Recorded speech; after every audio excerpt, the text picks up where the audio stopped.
Yeah, so can I start? Okay. Okay. So yesterday when I was thinking about this speech, I found myself in front of this very big question: why do I meditate? And I thought that was a very hard and complex a question. And I didn't even know how to begin, but I remember what the writer was asked a similar question once. He was asked, why do you write? And his answer was, because I cannot live otherwise. And it sounded equally complete and straightforward to my question as well. I literally meditate because I feel I cannot live otherwise now. And I can declare the same, I can declare this now after having lived 24 years without knowing what meditation is, another 1 or 2 years knowing but not practicing it, and probably around 3 years meditating almost daily. So the last 3 years. So I have different perspective over life with or without meditation. I encountered meditation at 24, and I remember that at that age I was very determined to learn how to meditate. So I was actively searching for a place that could teach me. I don't know exactly where I got these ideas from, because no one around me was meditating, and no one had knew the slightest things about Buddhism, other that expression like this is your karma, or I'm feeling Zen today. So this was all my Buddhist knowledge back then. But probably I must have read about meditation in an online article or in Eckhart Tolle's book, The Power of Now, that in 2015, it was somehow popular in libraries. So intuitively, I felt that the questions to my mental torments might possibly find their answers there in discovering whatever meditation was. I also remember when I first encountered Buddhism, it was at the Triratna Center in Valencia in Spain. I was a graduate back then, and I was pursuing a few months internship in Valencia. And for many years after, I described that period as the happiest period of my life. I can perfectly explain why it was so, but only now. Because coming across Buddhism, I was taught for the first time in my life, someone was talking about self-guilt, self-hate, about the voices in my head that were not actually mine, and how to befriend those voices. So my suffering was finally meeting some consolation. When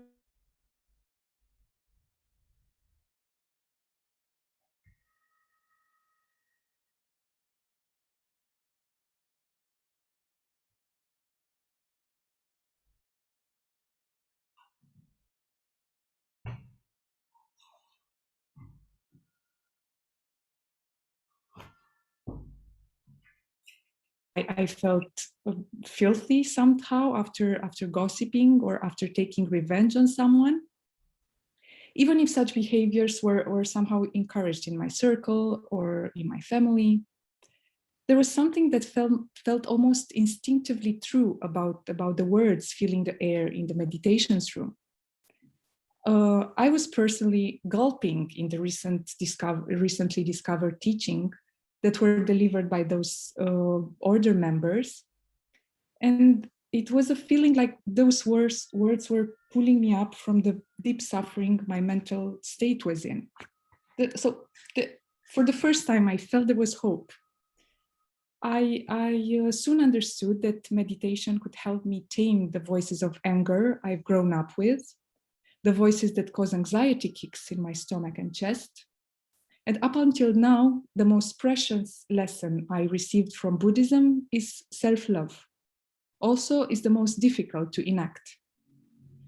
The first retreat I did, a week-long retreat, was deeply touching, and I imagine many people feel the same about their retreats, especially about their first ones.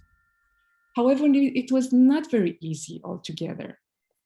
Back then, I remember having major problems with eating and inducing vomiting.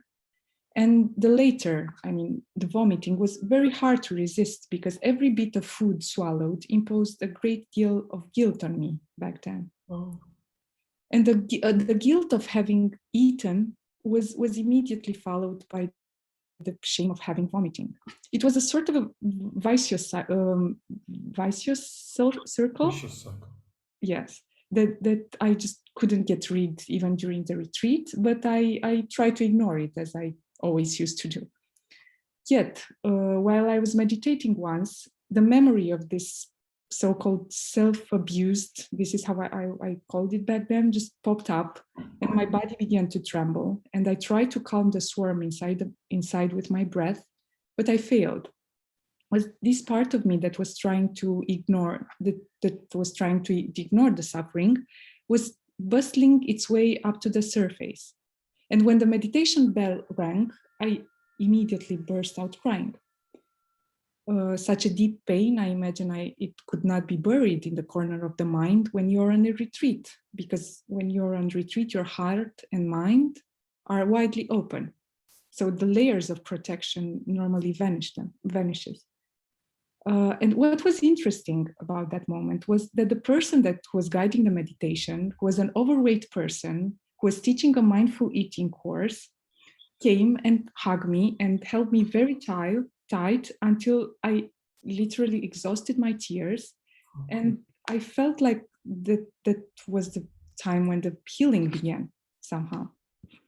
And also Buddhists talked to me for the first time about the logic of generosity and interconnection.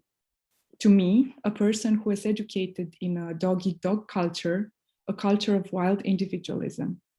I grew up being often told I was gullible, if not utterly stupid, for considering others in a world in which allegedly everybody was only driven by self-interest.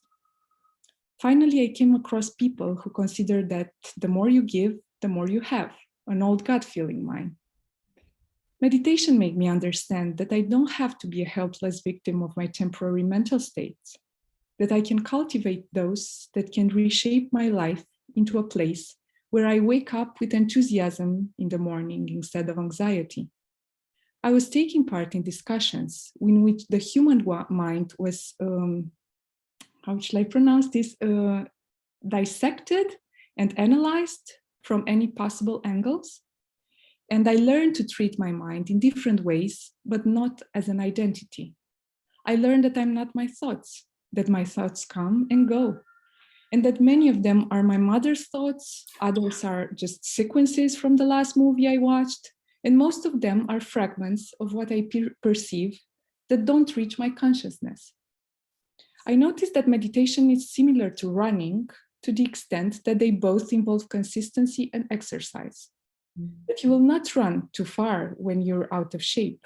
In the same way, you'll probably not be able to focus too much during your first meditation sessions.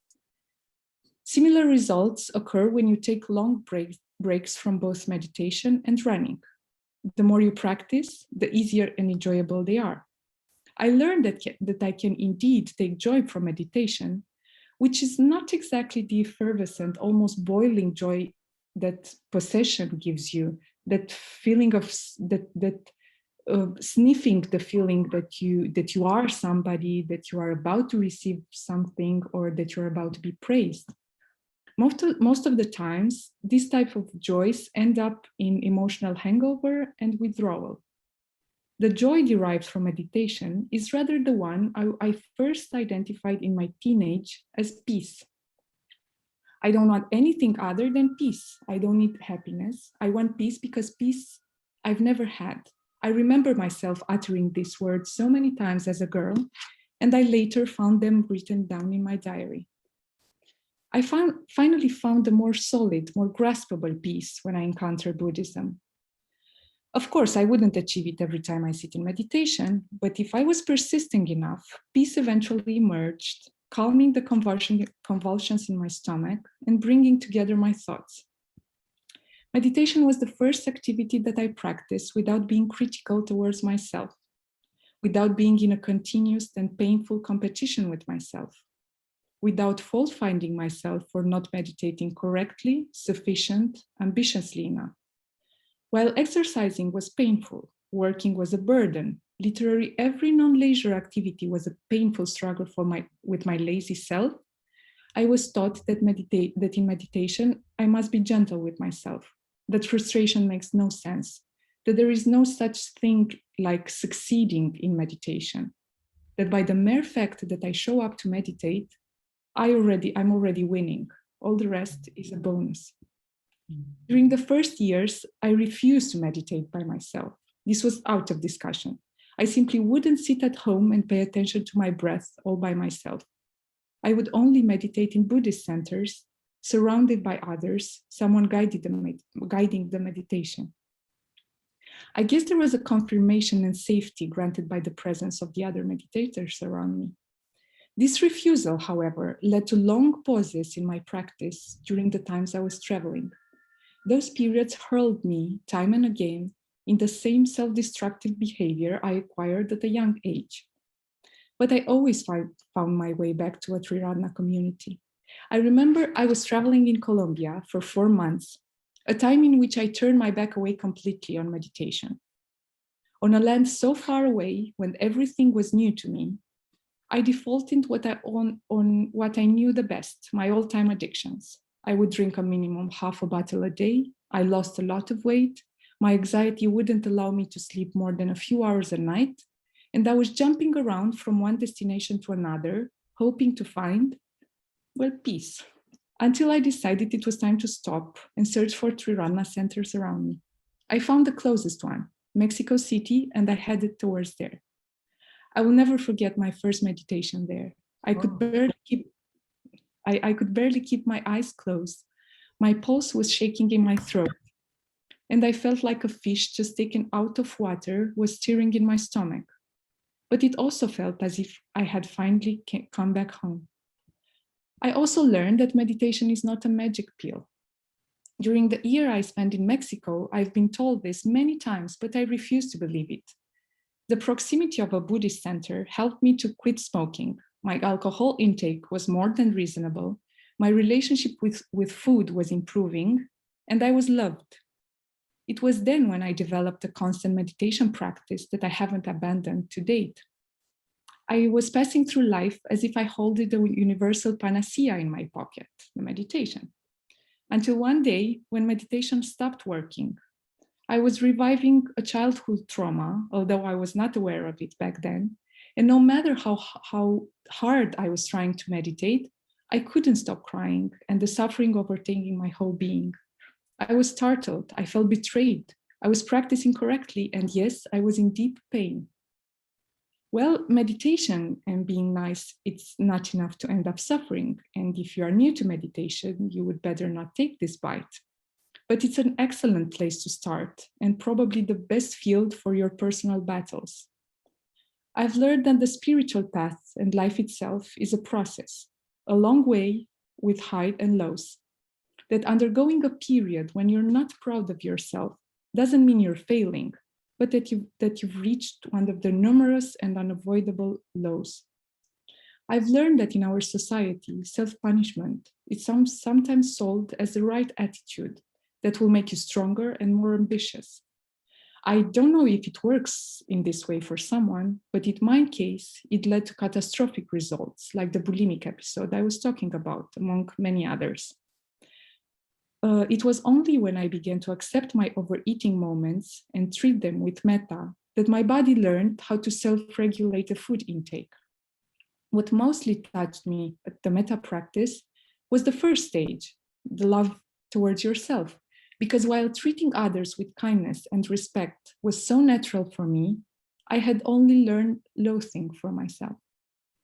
Nowadays, I'm constantly hearing myself saying that the current times are the best of my life. I'm well aware that the conditions are rather favorable at the moment. This state of affairs that I'm living right now will inevitably change at a certain point. But as a Buddhist teacher taught me, in times of peace, one should better gain force and cultivate one's mind. So when war comes, one is prepared for it. Thank you.